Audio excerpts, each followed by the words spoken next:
Shalom saudara-saudara, selamat pagi. Kita bersyukur lagi bisa beribadat lagi kepada Tuhan, sekalipun masih dalam bentuk online ya saudara. Pagi hari ini saya akan bawakan firman Tuhan dengan tema Bapa yang Setia.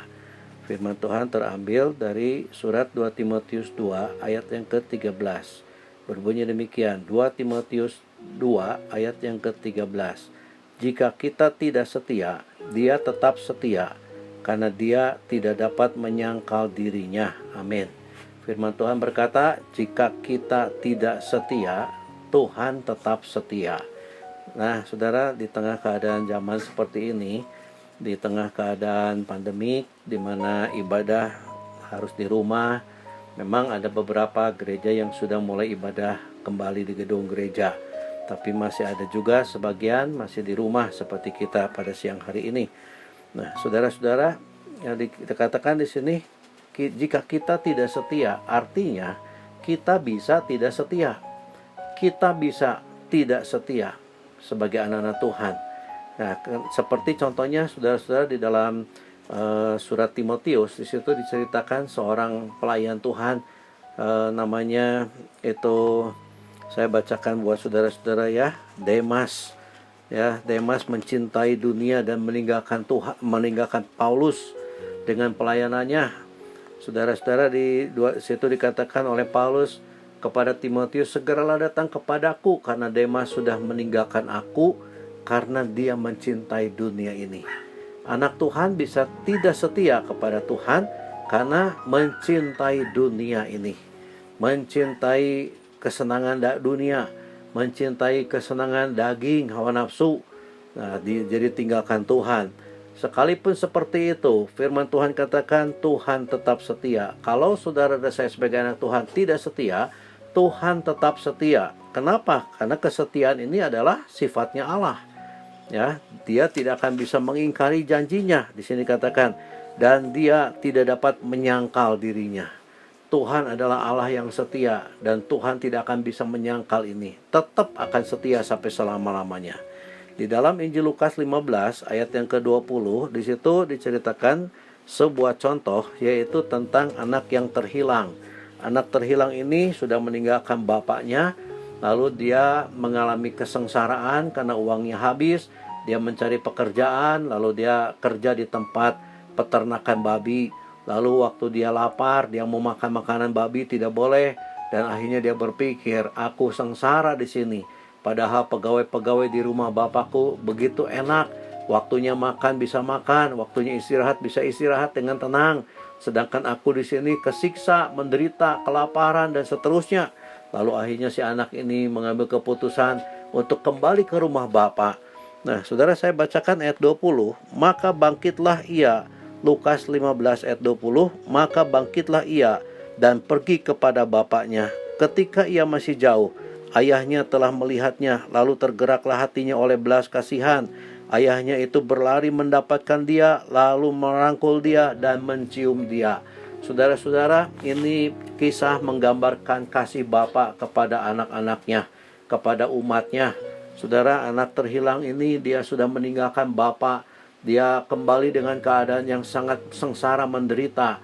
Bajunya compang-camping, bau dan seterusnya. Dan bapaknya dia setia menantikan anak ini kembali. Bapaknya dengan setia menanti anak ini kembali. Dan pada waktu dia melihat anak ini kembali, dari kejauhan dia lihat anaknya datang, lalu tergeraklah hatinya oleh belas kasihan. Nah, saudara-saudara, ini Bapa di sorga juga sama seperti itu. Bapa setia menantikan anak-anaknya kembali kepada dia. Yang kedua, Bapa di sorga setia mengasihi anak-anaknya. Orang-orang yang percaya yang sudah meninggalkan Tuhan, Tuhan tetap mengasihi, Tuhan tetap menanti, merindu untuk mereka bisa kembali lagi kepada Bapa. Nah, saudara-saudara, kalau Bapa di sorga setia di dalam mengasihi, di dalam menantikan kita, anak-anaknya, saudara, tentu Bapa di sorga juga menginginkan supaya kita sebagai anak-anaknya setia. Setia dalam hal apa? Dalam hal beribadat kepada Tuhan, dalam hal melayani Tuhan, dalam hal mengasihi Tuhan. Tuhan ingin supaya saudara dan saya setia beribadat kepada Tuhan, setia melayani Tuhan. Di tengah pandemik seperti ini, saya katakan tadi, ada orang Kristen anak Tuhan bisa berubah setia. Dia bisa menjadi malas ke gereja, malas beribadat sama Tuhan, malas baca Alkitab, malas berdoa di rumah. Ya, dengan keadaan situasi yang pandemik yang terjadi banyak kesulitan, sulit ekonomi, sulit kesehatan, takut karena kesehatannya tercemar nanti oleh virus dan seterusnya, dan orang jadi lebih mencintai dirinya sendiri nantinya, saudara. Ya, saudara, Tuhan mengingatkan supaya kita setia di dalam beribadat kepada Tuhan. Seperti pagi hari ini kita beribadat online. Nah, saudara harus setia kepada Tuhan, beribadat karena ini waktunya ibadah. Saudara-saudara, ya, setia melayani Tuhan. Kalau tadi yang beribadat itu umat Tuhan disuruh setia beribadat, sekarang hamba-hamba Tuhan disuruh setia melayani Tuhan. Aktivis gereja, pelayan-pelayan Tuhan disuruh setia di dalam melayani Tuhan. Ya, saudara-saudara, jangan sampai berubah setia, lebih mencintai dunia ini seperti Demas. Akhirnya tinggalkan pelayanan, tinggalkan ibadah, karena dia lebih mencintai dunia. Dia lebih memikirkan perkara-perkara dunia, kesenangan buat dirinya sendiri daripada menyenangkan hati Tuhan. Dan kita diinginkan oleh Tuhan supaya kita setia dalam mengasihi Tuhan. Kalau dulu waktu kita percaya terima Yesus, kita ada dalam situasi seolah-olah cinta pertama kepada Tuhan. Begitu menggebu-gebu, tidak takut hujan, tidak takut panas, tidak takut kemalaman, tidak berpikir lapar, terus setia, terus bersemangat dalam mengiring melayani Tuhan. Nah, setelah saudara dan saya melewati kurun waktu yang sekian tahun dalam mengiring melayani Tuhan, adakah saudara masih tetap dalam cinta pertama itu? Adakah saudara dan saya masih tetap semangat di dalam melayani Tuhan, dalam beribadat sama Tuhan? Nah, di dalam mengasihi Tuhan, kalau mengasihi itu, saudara, konotasinya berbicara tentang memberi. Ya, saudara-saudara, sebab cinta itu perlu pengorbanan. Cinta itu memberi, memberkati. Adakah saudara masih setia memberkati kepada Tuhan, memberkati saudara-saudara seiman kita? Ya, saudara-saudara, memberkati itu bukan dengan materi saja. Nomor satu, memberkati dengan doa, memberikan doa berkat, mendoakan, mendukung saudara-saudara seiman kita yang sedang dalam problem masalah kesukaran, lalu memberkati dengan kehadiran kita, memberkati dengan nasihat, memberkati dengan membawa sukacita, damai sejahtera. Puji nama Tuhan. Nah, terlebih dari itu juga bisa memberkati dengan materi, dengan makanan, dan uang, dan seterusnya. Nah, Tuhan ingin saudara dan saya tetap setia, karena Dia juga adalah setia. Nah, saudara, kesetiaan ini, kalau di dalam Galatia 5 ayat 22, kesetiaan itu adalah salah satu bentuk daripada buah roh. Nah, kalau pohon berbuah, dipetik sama orang, dimakan, itu tentu menyenangkan. Apalagi buahnya begitu manis. Jadi artinya apa? Kesetiaan ini bisa membuat orang lain bersuka cita. Kalau saudara dan saya setia melayani Tuhan, setia beribadat sama Tuhan, sudah pasti saudara akan membuat hati Tuhan senang. Kalau kita setia, ya, saudara-saudara, dalam beribadat, sudah pasti saudara akan menjadi berkat bagi sesama saudara seiman, bagi hamba Tuhan, gembala sidang, karena kesetiaan kita membuat mereka bersuka cita, buat mereka senang. Nah, saudara-saudara, ini buah roh, ya.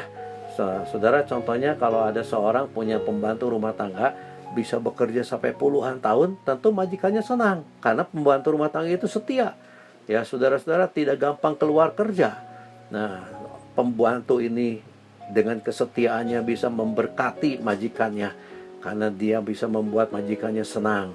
Di dalam Matius 25 ayat 21, saya mau bacakan buat saudara, ya, Injil Matius 25 ayat yang ke-21. Ini cerita tentang perumpamaan tentang talenta.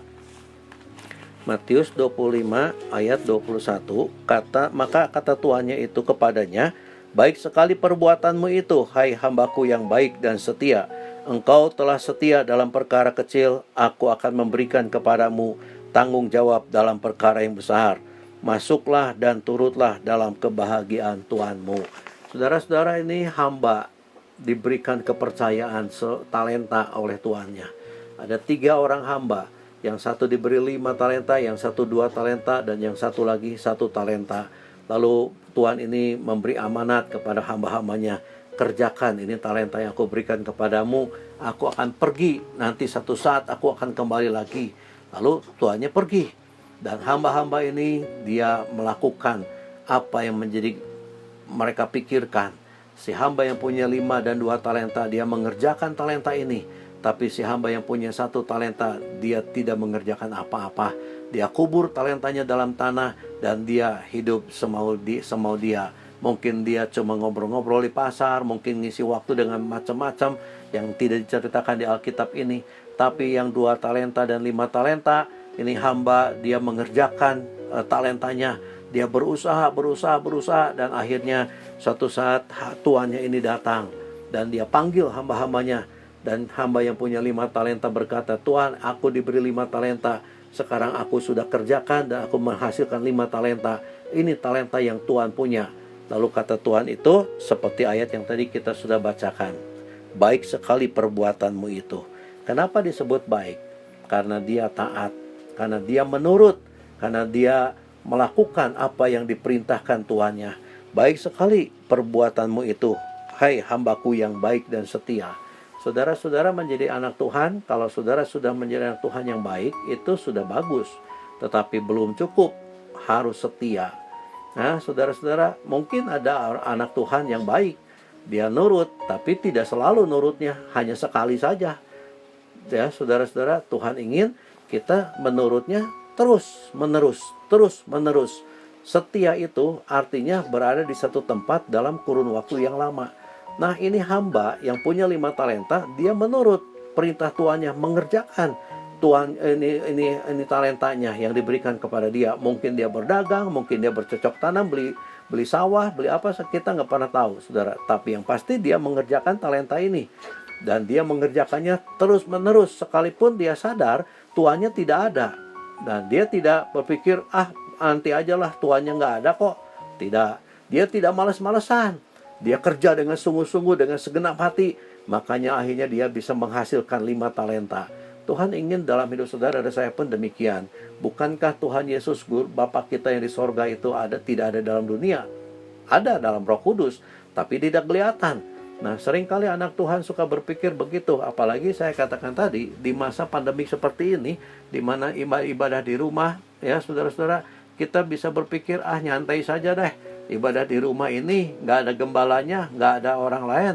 Jadi kita nanti saja ibadahnya. Saudara-saudara, ada orang yang ibadah harusnya jam 7, jam 8, jam 9, jam 10.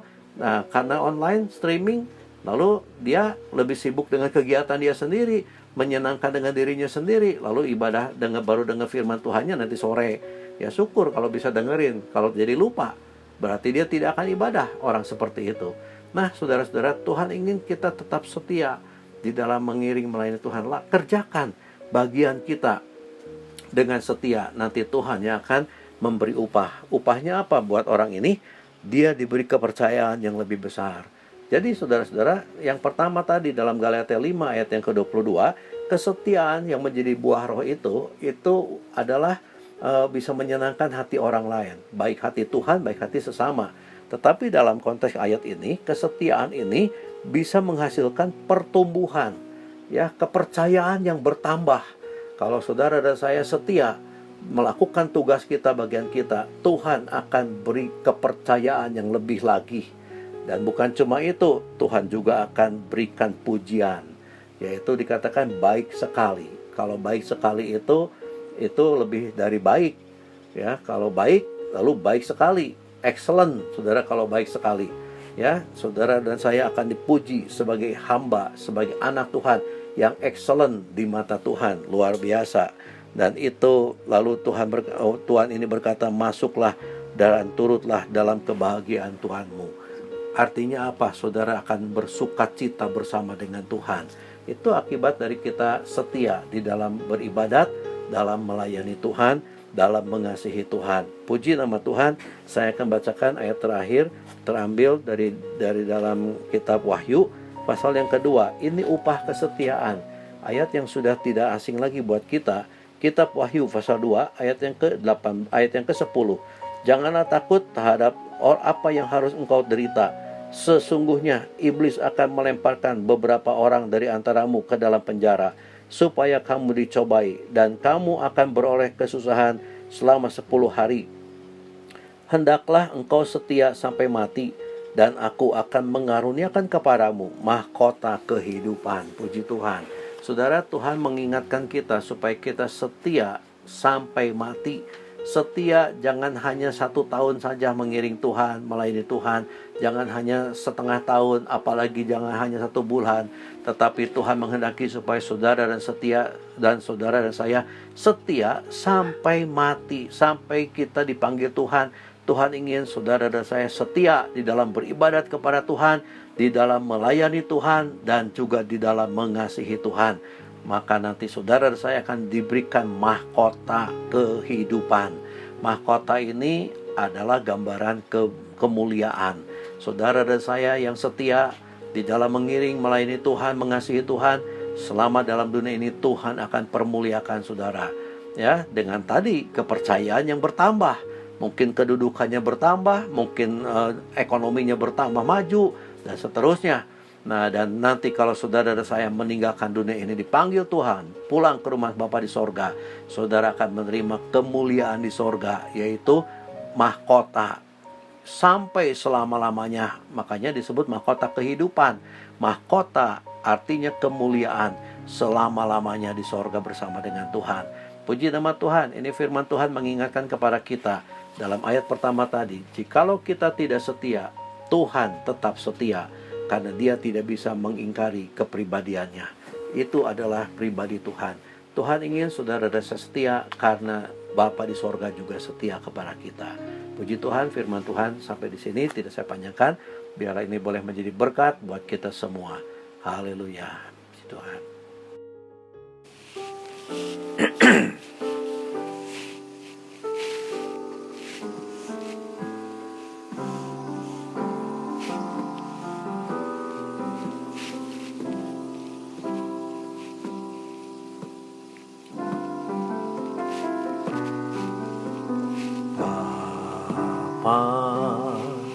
Kau setia,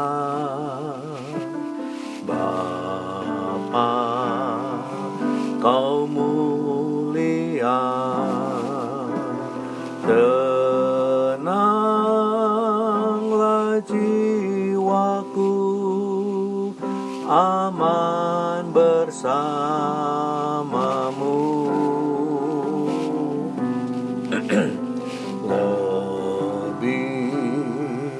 Dari harta,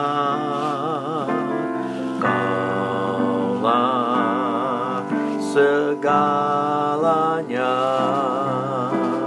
Tenanglah jiwaku dalam hadirat-Mu.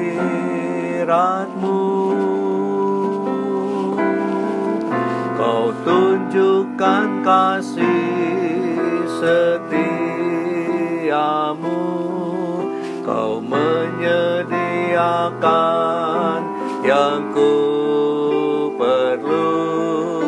Kau setia, Kau mulia, dulu, sekarang, dan selamanya. Kau tunjukkan kasih setiamu, Kau menyediakan yang ku perlu. Kau setia, Kau mulia, Bapa, Kau setia. Kau tunjukkan kasih setiamu, Kau menyediakan yang ku perlu. Kau setia, Kau mulia, dulu, sekarang, dan selamanya. Kau tunjukkan kasih setiamu, Kau menyediakan sediakan yang ku perlu. Kau setia, Kau mulia, Bapa, Kau setia. Kau setia, Kau mulia, Kau setia, Kau mulia, Kau setia, Kau mulia, Bapa, Kau setia. Saudara-saudara, Bapa sangat setia, mengasihi kita, melayani kita. Sebab itu biarlah kita juga mau setia, mengasihi Bapa, melayani Bapa, dan beribadat kepada Bapa. Kita akan berdoa. Bapa di sorga, terima kasih buat firman-Mu, mengingatkan supaya kami setia, karena Engkau adalah Bapa yang setia. Ampuni kami kalau di hari-hari yang sudah lewat kami kurang setia. Biarlah firman-Mu ini mengubah hidup kami dan memperbaharui hidup kami. Terima kasih Bapa, berkati setiap anak-anak-Mu yang mendengarkan firman-Mu ini, supaya mereka dikuatkan imannya dan memberikan komitmen yang baru untuk setia kepada Engkau. Terima kasih Bapa, segala puji, segala kehormatan hanya bagi Engkau. Biarlah kehendak-Mu yang terjadi. Pada akhirnya, saudara-saudara, terimalah segala berkat dari Allah Bapa, kasih sayang dari Tuhan Yesus di dalam persekutuan Roh Kudus yang akan menyertai kita semua mulai saat ini sampai Maranatha, Tuhan datang pada kali yang kedua. Dalam nama Tuhan Yesus Kristus kami berdoa dan bersyukur. Haleluya. Amin. Tuhan memberkati saudara semua.